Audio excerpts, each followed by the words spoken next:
নমস্কার বন্ধুরা, কেমন আছেন আপনারা সবাই? আশা করি সকলে খুব ভালো আছেন। সকলকে জানাই শুভ স্বাধীনতা দিবসের অনেক শুভেচ্ছা ও অনেক অভিনন্দন। আর ছোটদেরকে জানাই আমার অনেক অনেক ভালোবাসা। আজকে তো ৭৮তম স্বাধীনতা দিবস, সেটা তো আমরা সকলেই জানি। আজকের দিনে আমাদের দেশ স্বাধীন হয়েছিল। তো চলুন আজকে ভিডিওটা এখান থেকে স্টার্ট করি। এখানে আমি মশলা ছাড়িয়ে নিয়েছি, আজকে মাটন রান্না করব।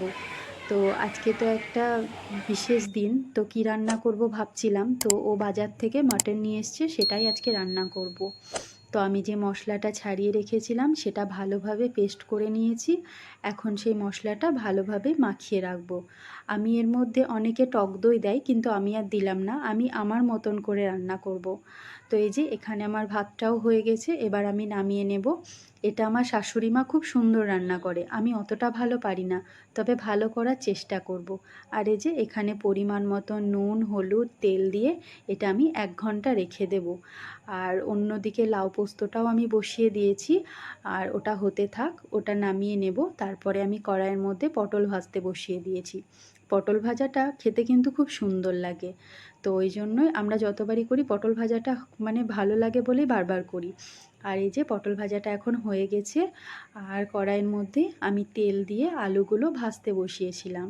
এখন আমার ভাজাও হয়ে গেছে, তুলে রেখে দেব। আর কড়াইয়ের মধ্যে পেঁয়াজও দিয়ে দিলাম, পেঁয়াজটা ভাজতে থাক লাল লাল করে।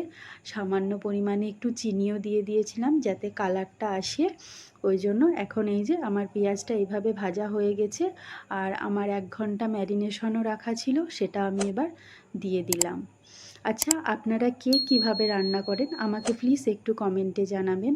এই যে আমার অনেকটা তেলও ছেড়ে গেছে, তো আমি এটাকে এখন যতটা পারবো ভালোভাবে কষিয়ে নেব। আর অন্যদিকে একটু গরম জল করতে বসিয়েছি, গরম জল দেব। আমি এটা তারপরে প্রেসার কুকারে ভরে 5টা সিটি মেরে দেব। তাই এখানে রেডিও করে নিচ্ছি।